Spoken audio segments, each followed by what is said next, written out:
Pemirsa, silaturahmi antara rival politik dalam suasana Lebaran Idul Fitri menunjukkan pemilu 2024 yang cukup panas tak melulu berujung pada politik pecah belah. Namun ajang silaturahmi bisa menjadi kekuatan politik sukacita untuk kembali memperkokoh tujuan bernegara, yakni demokrasi yang kuat. Inilah yang akan kami sajikan dalam editorial malam hari ini, silaturahmi demi konsolidasi demokrasi. Bersama saya, Valentinus Reza.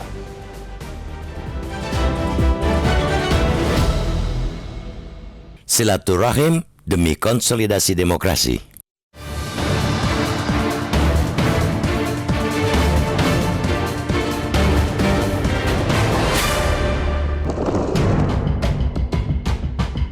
Silaturahim para elit politik pada Lebaran yang baru saja berlalu 2 hari yang lalu benar-benar membawa angin sejuk di hati masyarakat Indonesia. Ketua Tim Kampanye Nasional TKN, Ganjar Mahfud, Arsyad Rashid misalnya, yang bertandang ke kediaman Airlangga Hartarto, bekas seteru politiknya pada pemilu lalu. Keduanya malah larut dalam obrolan yang penuh tawa dan canda sembari mencicipi satu persatu panganan khas Lebaran. Keduanya seakan lupa bahwa Februari lalu baru saja menjadi rival politik. Sikap keduanya malah menunjukkan politik itu secukupnya, silaturahim itu selamanya. Silaturahim ini yang mesti terus dibangun karena menjadi modal utama tetap berdirinya bangsa ini. Di tahun politik, silaturahim penting dijaga antar sesama anak bangsa. Pemilu mesti disadari bersama adalah sebuah kontestasi yang berulang tiap 5 tahun. Sementara itu silaturahim adalah sebuah kewajiban yang melekat sepanjang masa. Kewajiban tiap warga negara dan tak boleh hanya terjadi di momentum Lebaran saja. Pemilu tak boleh membelah kerukunan dan merusak tatanan sosial kehidupan sesama. Mesti disadari pula bahwa pemilu hanyalah alat pencarian pemimpin mendatang, bukan tujuan masa depan. Pemilu dan hasilnya mesti disikapi dengan sukacita dan kegembiraan. Sah-sah saja jika ada kelompok yang merasa kecewa karena pilihannya kalah dalam pemilu, tapi silaturahim tetap mesti ditempatkan di atas pemilu. Berbagai silaturahim politik di Lebaran kali ini mesti dimanfaatkan untuk mengonsolidasikan demokrasi.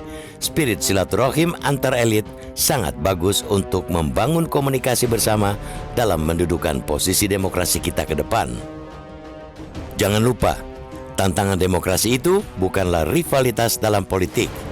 Tantangan sesungguhnya ialah tujuan bernegara yang masih jauh dari sempurna. Di antaranya ialah meningkatkan kesejahteraan umum dan mencerdaskan kehidupan bangsa. Baik yang kalah maupun yang menang dalam pemilu lalu, tak boleh ada yang lupa dari tujuan bernegara itu. Korupsi yang tak ada habisnya dan kesenjangan ekonomi yang sangat menganga masih menjadi penyakit kronis bangsa ini. 2 penyakit ini yang mestinya segera dijawab oleh demokrasi.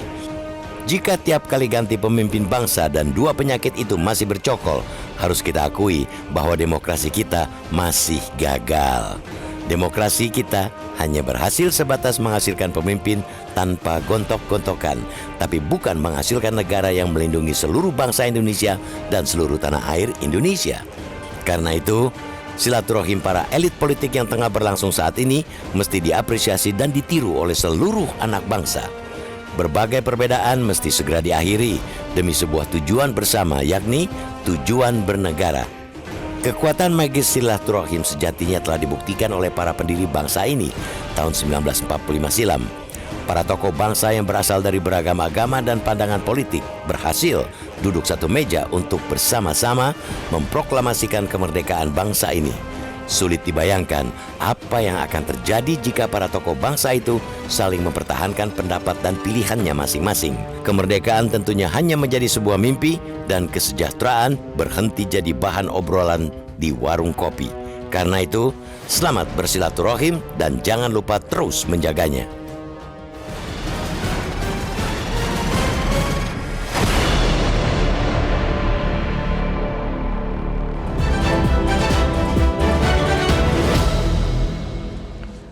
Ya, silaturahim demi konsolidasi demokrasi. Itulah tema editorial malam untuk hari ini dan kita akan membahasnya bersama anggota Dewan Redaksi Media Group Ade Alawi. Mas Ade, selamat malam. Selamat malam. Apa kabar, Mas Ade? Baik, alhamdulillah sehat. Sehat ya, minal aidin wal faizin, mohon maaf lahir batin ya, Sama-sama. Mas Ade. Mohon Oke. maaf lahir batin. Kita lihat kemarin para sturu politik terlihat mesra begitu ya dalam suasana Lebaran, Mas Ade. Ini apa yang bisa dimanfaatkan dari momen ini, dari silaturahim politik ini untuk kedepannya? Ya, ini tanda-tanda baik ya bagi tumbuhnya demokrasi di Indonesia ya. Dan ini juga saya kira terkait juga dengan berkah Hari Raya Idul Fitri ya. Jadi berkah Hari Raya, berkah kemana-mana sampai ke berkah politik. Dalam artian bahwa Hari Raya ini mampu menyejukkan suasana perpolitikan kita ya, pasca pemilu. Pasca kita di mana kita saling berkompetisi antar kekuatan politik, kemudian juga rakyat juga saling kemarin-kemarin bersih tegang, tetapi hari ini setelah Hari Raya, ini ada pemandangan yang saya kira juga sangat menyejukkan ya. Ya. Jadi tidak selamanya perpolitikan nasional itu harus ditumbuhkan dengan kontestasi, dengan sebuah persaingan yang keras. Ada waktunya setelah kita kompetisi, ada waktunya juga konsensus. Tetapi kalau kita cermati dari pertemuan Lebaran kemarin, open house ya, yang menarik misalnya Ketua TKN Prabowo Gibran yaitu Rohsan Roslani ya, sampai 2 kali mendatangi kediaman Ketua Umum PDIP Megawati Soekarno Putri. Nah, itu menjadi pertanyaan menarik pastinya ya. Betul. Nah, ini memang saya kira memang belum bisa kita pastikan ada negosiasi politik karena suasana Lebaran. Tetapi kedatangan Ketua TKN Rohsan Roslani, Ketua TKN Prabowo Gibran mendatangi Ibu Mega, ini saya kira juga pertanda bahwa ada upaya-upaya menuju rekonsiliasi politik. Kemudian juga beberapa misalnya 4 menteri Kabinet Indonesia Maju itu mendatangi Ketua Umum Megawati. Kemudian Ketua TKN Ganjar Mahfud, Arsyad Rashid mendatangi Ketua Umum Erlangga Hartarto, Ketua Umum Partai Golkar. Ya. Nah, ini menurut saya ini pertanda suasana politik kita ini akan berlangsung dengan baik ya. Yang paling penting dalam demokrasi itu ada 2 aspek ya. Pertama adalah transisi demokrasi, kemudian yang kedua konsolidasi demokrasi. Transisi demokrasi adalah transisi dari otoriter ke demokrasi. Sementara konsolidasi ke demokrasi itu mengarah pada penguatan demokrasi. Bagaimana seluruh aktor-aktor politik, elit politik sampai grassroots ini memaknai dan menyikapi demokrasi dengan baik. Demokrasi tidak hanya sekedar prosedural, tetapi bagaimana nilai-nilai demokrasi ini bisa tumbuh di masyarakat kita. Tapi apakah memang silaturahim politik ini benar-benar akan bisa mengakhiri rivalitas politik begitu ya? Kalau kita lihat kemarin di pemilu 2024 ini kan sangat intens rivalitasnya. Tapi sebelum Mas Ade menjawab hal itu, kita dengarkan dulu pernyataan dari Ketua TPN Arsyad Rashid berikut ini. Ini lagi bulan Idul Fitri, lagi ini semuanya ya ini adalah waktunya untuk kita melakukan silaturahmi. Jadi itu aja nggak ngomong politik. Kalau mau ngomong ekonomi ya bicaranya kalau sekarang ini 2 cuman bicara silaturahmi karena walaupun persaudaraan di antara kita semua dan utamanya tadi ekonomi. Ya. Masih pada awkward nggak sih Pak? Kan sebelumnya beda kelompok gitu, kalau ketemu sekarang masih awkward nggak Pak? Intinya adalah gimana untuk Indonesia yang terbaik ya. Iya, yang diobrolin ternyata bukan politik tadi. Kalau kata Arsyad Rashid, ini bagaimana Anda melihatnya? Apakah memang silaturahim politik ini benar-benar bisa mengakhiri rivalitas politik? Kalau kita lihat dari beberapa pemilu sebelumnya ya, setelah reformasi, fenomena ini kan bukan fenomena yang baru ya, tetapi fenomena yang memang seringkali dilakukan oleh para elit politik kita. Dan Indonesia dari beberapa pemilu pasca reformasi ini kan menjadi contoh yang baik ya bagi demokrasi. Transisi kekuasaan, pergantian kepemimpinan, ini tidak ada gejolak apapun gitu. Nah, ini sekarang yang terjadi adalah pasca pemilu ada upaya yang saya kira juga menarik dan sangat terhormat ya dalam keadaban politik kita. Ya ini bagaimana perselisihan hasil pemilu ini dilakukan di MK. Nah, kita melihat bahwa meskipun di MK ini sedang berproses dan nanti putusannya tanggal 22, tetapi upaya-upaya goodwill ya, keinginan baik untuk tetap menjaga silaturahmi, bahwa silaturahmi ini beyond dari kompetisi. Artinya mereka memahami bahwa di atas semuanya ini adalah harus diikat dengan tali silaturahmi. Bagaimanapun kerasnya pertarungan kemarin, bagaimanapun bedanya pandangan politik. Kalau kita lihat dari para pendiri bangsa misalnya Reza, itu menarik misalnya bagaimana tokoh Masumi misalnya Mr. Muhammad Rum setelah berdebat keras di Badan Konstituante dengan Ketua Umum Partai PKI, DN Aidit, setelah itu mereka berboncengan. DN Aidit kemudian membonceng Mr. Muhammad Rum. karena sama-sama rumahnya satu jalur di Menteng. Nah, ini menandakan bahwa secara historis para pendiri bangsa kita ini silaturahminya tetap dijaga. Iya, iya. Nah, artinya bahwa Jadi tidak perlu lagi misalnya membahas soal politik kemarin. Iya. Ini hal-hal yang lain lah, misalnya hobi bisa saja kan seperti itu Bisa kan, saja. untuk sekedar mempererat tali Iya. persaudaraan seperti itu ya. Nah, tapi sebagai awalan, saya kira sesuatu yang sangat menarik. Kita memang belum bisa memastikan power sharing ataupun negosiasi seperti apa. Itu pasti ada tim-tim kecil lagi yang secara intens dan membahas. Tetapi yang paling penting tentu saja mereka kalau mau berbicara terbuka mengenai power sharing, mengenai negosiasi politik, itu pasti nanti setelah tanggal 22, di mana MK akan memutuskan apakah menolak kemenangan, menggugat, membatalkan kemenangan Prabowo Gibran atau menerima kemenangan Prabowo Gibran. Nah, ini tentu saja kita tunggu ya. Tetapi dari saling mengunjunginya pasca Lebaran ini di hari raya ini menurut saya sesuatu yang menurut saya sangat menyejukkan ya, menyejukkan masyarakat di lapis bawah. Ya, menyejukkan tentunya dan juga setidaknya ini menjadi budaya ya. Betul. Budaya politik seperti Budaya itu politik ya. yang bagus gitu. Oke, setelah bersaing begitu kan, bersaing ketat di pemilu kemarin, sudah lupakan dulu, kita bersilaturahim terlebih dahulu begitu ya untuk menyejukkan seperti tadi. Nah, terlepas dari kepentingan politik itu, apakah memang politik silaturahim ini semakin faktual begitu dan juga kontekstual ya di tengah fragmentasi antara anak bangsa yang terjadi saat ini? Ya, politik silaturahmi ini politik yang saya kira sangat bagus ya dari sisi budaya politik kita. Memang harus kita bangun dari sejarah juga para pendiri bangsa di Badan Konstitusi betapa kerasnya perdebatan di situ. Secara pribadi mereka setelah berdebat kemudian mereka ya cair kembali biasa saja gitu kan, rekat kembali hubungan persaudaraan mereka. Jadi ini menurut saya sesuatu yang harus ditumbuhkan. Namun demikian kalau kita melihat bagaimana konsolidasi demokrasi itu akan berhasil, ini kan kita perlu juga tidak seluruhnya mungkin kekuatan politik ini berhimpun dalam satu kekuatan pemenang. Jadi mesti ada menurut saya kekuatan penyeimbang di situ sehingga check and balance itu terjadi. Nah, tetapi ini tidak bisa kita pastikan sekarang seperti apa ya. Tetapi sejatinya politik ini tidak boleh dikuasai oleh kelompok tertentu. Mesti ada penyeimbang juga di situ. Intinya untuk mencapai tujuan bernegara itu sendiri yaitu mensejahterakan bangsa secara merata seperti itu ya, Mas Ade. Nanti kita bahas lebih lanjut lagi terkait dengan hal itu. Kita harus jeda dulu pemirsa, kami akan kembali saat lagi, tetaplah di Editorial Malam.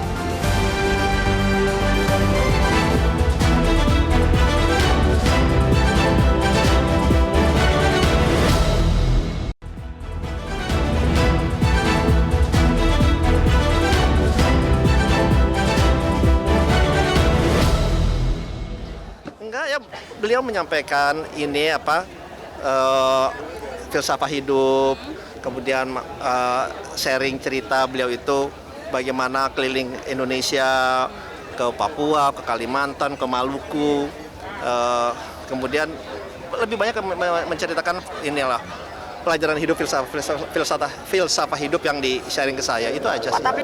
Iya, Mas Ade ini juga sama saja ya. Tidak ada pembicaraan soal politik, lebih ke falsafah hidup begitu Mas Ade. Tapi Anda melihat sebenarnya seperti apa sih situasi kehangatan yang dibangun dalam silaturahmi politik kali ini?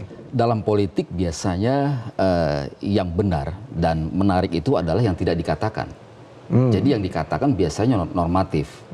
Karena politik erat kaitannya dengan sebuah strategi ya. Bagaimana strategi menjalin komunikasi politik, bagaimana strategi untuk menarik kekuatan politik berhimpun dalam satu kekuatan, katakan kekuatan koalisi Indonesia Maju. Banyak yang saya kira tidak mungkin dikatakan secara terbuka ya, karena semuanya masih dalam proses. Tetapi sebagai pendahuluan menurut saya sesuatu yang menarik. Oke, jadi momen Lebaran ini digunakan sebagai pendahuluan tadi. Pendahuluan begitu? saya kira, pendahuluan. Oke. Jadi akan ada proses-proses selanjutnya dan mungkin tidak secara terbuka ya. Ada proses-proses di mana mereka saling intens bertemu. Tetapi memang yang menarik tentu saja para elit politik ini juga menyiapkan mitigasi saya kira sejumlah mitigasi ya. Bagaimana jika putusan Mahkamah Konstitusi ini katakanlah membatalkan kemenangan pasangan Prabowo Gibran misalnya. Kemudian bagaimana ketika misalnya MK memutuskan memenangkan pasangan Prabowo Gibran. Ini tentu saja mereka juga akan menyiapkan mitigasi-mitigasinya. Nah, kaitan dengan mitigasi itu tentu saja komunikasi harus dibuka. Proses politik tidak bisa secara mendadak. Karena dalam politik tidak ada istilah kebetulan, semuanya dengan perencanaan yang matang. Ya. Jadi ini bagian dari rangkaian bagaimana menyambut putusan MK pada tanggal 22 April mendatang, sekitar 10 hari lagi. Dan ini menurut saya sesuatu yang menarik dan harus didukung. Tetapi yang paling penting adalah di tingkat akar rumput ini harus tenang ya. Harus tenang bagaimana menyambut putusan MK tadi. Seluruh kekuatan politik, seluruh elit politik, para pakar, akademisi dan sebagainya ini memberikan penyadaran kepada masyarakat bagaimana mereka menyiapkan mental terhadap adanya putusan MK nanti pada tanggal 22 April. Ini penting saya kira kesadaran ini. Betul. Dan yang paling ditunggu tentunya adalah momen pertemuan antara Presiden terpilih Prabowo Subianto dengan Ketua Umum PDIP Megawati Soekarno Putri. Ada yang lihat di sini seperti apa nanti dampaknya jika memang kedua tokoh ini bertemu? Ya kalau saya lihat pergerakan dari Ketua TKN Prabowo Gibran, Rosan Roslani sampai 2 kali menemui Megawati. Ini tentu saja juga kaitannya dengan keinginan kedua belah pihak ya, terutama dari kubu 02 untuk bertemu dengan bagaimana Prabowo Subianto bisa bertemu dengan Ibu Megawati. Nah ini sebagai permulaan menurut saya melihat ada ke arah sana. Ada ke arah sana ya. Ada karena sampai 2 kali tadi. Betul. Dan bukan tidak mungkin nanti ketika pertemuan antara Megawati dengan Prabowo sukses. Bukan tidak mungkin juga nanti akan ada pertemuan Megawati dengan dengan Presiden Joko Widodo. Karena bagaimanapun juga Pak Jokowi sangat berkepentingan bagaimana di akhir kekuasaannya ini berjalan secara soft landing. Tidak ada benturan, tidak ada gejolak apapun. Jadi semuanya berkeinginan untuk berjalan secara smooth. Masih ada peluang seperti itu ya? Saya melihat masih ada peluang. Oleh karena itu kuncinya adalah suksesnya pertemuan antara Megawati dengan Prabowo. Nah, ketika sukses pertemuan ini boleh jadi juga nanti akan ada pertemuan antara Megawati dengan Presiden Joko Widodo. Oke, intinya bagaimana membangun tujuan bernegara itu sendiri, mensejahterakan masyarakat secara merata seperti itu. Tapi dengan demokrasi bisa tidak melakukan hal itu, mensejahterakan masyarakat secara merata? Ya. Konsensus politik ini tidak bisa kita mainai mereka itu bergabung dengan satu kekuatan. Boleh jadi konsensus politik terjadi ketika negosiasi katakanlah buntu kemudian disepakati oke, saya oposisi, kalian maju misalnya berkuasa. Ini juga bagian dari konsensus politik. Tentu saja baik itu yang berada di pemerintahan ataupun yang berada di luar pemerintahan oposisi, ini tentu saja mereka memiliki cita-cita bersama. Apa cita-cita bersama? Cita-cita bersama itu memajukan kemakmuran bangsa, memajukan kesejahteraan umum, dan melindungi segenap tumpah darah Indonesia. Baik. Nah ini saya kira kuncinya. Jadi semua kekuatan politik, baik yang pro ataupun yang di luar pemerintahan, ini harus kembali kepada cita-cita kita bernegara, sesuai dengan di alinea keempat pembukaan Undang-Undang Dasar 45. Di situ kuncinya. Baik, dan juga kami akan menghadirkan polling terkait dengan tema kita hari ini. Pemirsa, sesaat lagi tetaplah di Editorial Malam.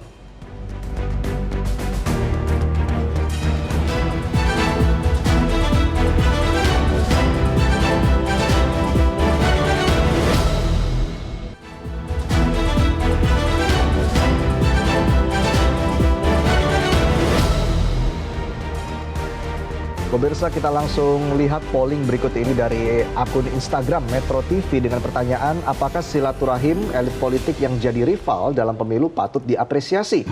Yang menjawab ya 57%, sementara yang tidak 43%. Ini Mas Ade kalau kita lihat tidak terpaut jauh ya. Iya, betul. Dan ini yang di akun X Metro TV, justru ini sebaliknya ini, Mas Ade. Apakah silaturahim elit politik yang jadi rival dalam pemilu patut diapresiasi? Yang menjawab tidak 62%. Sementara yang menjawab ya 38%, cukup jauh itu. Jadi sebenarnya netizen ya dalam hal ini juga melihat ya ini hanya momen lebaran, silaturahim begitu ya. Jadi tidak perlu diapresiasi, katanya seperti itu. Menurut polling seperti itu Mas Ade. Tanggapannya seperti apa? Ya ini menarik ya. Jadi netizen ini memandang bahwa pertemuan elit politik ini hanya simbolik ya. Tidak mempunyai makna apa-apa. Kelihatan seperti itu ya. Jadi mereka masih skeptis, apakah pertemuan ini tulus atau tidak, seperti itu. Tulus atau tidak ya? Tulus atau tidak, jadi ada skeptis ya kalau kita dari polling tadi. Tetapi saya kira harus kita dorong ya, agar bagaimana pertemuan elit politik ini pada akhirnya bisa menyejukkan masa di akar rumput ya, di bawah ya. Jadi ini sesuatu yang sangat bagus ya. Oke, tapi yang jelas bagaimana untuk bisa terus menjaga silaturahim politik ini demi mencapai tujuan negara? Apa yang harus dilakukan ke depan? Ya, yang harus dilakukan adalah kembali kepada inti demokrasi ya, pemerintahan dari rakyat oleh rakyat. Yang paling penting dari demokrasi itu adalah penghormatan dan perlindungan dan kebebasan kepada warga negara untuk menentukan hak politiknya. Nah ini saya kira inti dari demokrasi. Tidak ada intimidasi, tidak ada politik uang, tidak ada kekerasan dan sebagainya. Indonesia menuju kepada konsolidasi demokrasi, menuju kepada penguatan demokrasi harus betul-betul mengedepankan politik yang demokrasi yang substansial, bukan demokrasi prosedural. Asal tidak terjerat hukum, asal tidak melanggar hukum, jalan terus. Demokrasi bisa tegak apabila pilarnya harus dijaga dua. Ada dua pilar yang harus dijaga. Apa itu? Pertama, etika dan hukum. Ketika salah satunya ini tumbang, maka akan tumbang semuanya. Jadi dua-duanya ini harus kuat. Sehingga kemudian demokrasi itu betul-betul bermakna bagi pemerintahan dari rakyat oleh rakyat, bukan pemerintahan elit-elit politik saja yang memang bisa mengatur negara ini. Jadi harus kita kembalikan kepada ruh demokrasi, harus kita kembalikan kenapa kita memilih demokrasi sebagai jalan berbangsa dan bernegara. Jadi tantangan terbesar demokrasi ke depan itu apa? Tantangan demokrasi ke depan adalah bagaimana elit-elit politik ini memberi contoh yang baik. Oke. Bagaimana mereka harus mematuhi etika dan hukum. Dan tantangan yang lain adalah kita belum selesai dan kita ke depannya akan menurut saya semakin buruk ya. Bagaimana tantangan ekonomi global, bagaimana kondisi ekonomi global, ada perubahan iklim, geopolitik, perang di mana-mana. Ini kan juga akan berdampak pada ekonomi kita. Jadi mari menurut saya apapun nanti putusan MK tanggal 22 April harus kita sikapi dengan dewasa. Baik, terima kasih Mas Ade Alawi atas analisanya dan juga waktunya bersama kami di Editorial Malam. Sehat selalu. Ya, terima kasih. Pemirsa, demikianlah Editorial Malam. Saya Valentinus Reza mewakili kerabat kerja yang bertugas mengucapkan terima kasih atas perhatian Anda. Sampai jumpa.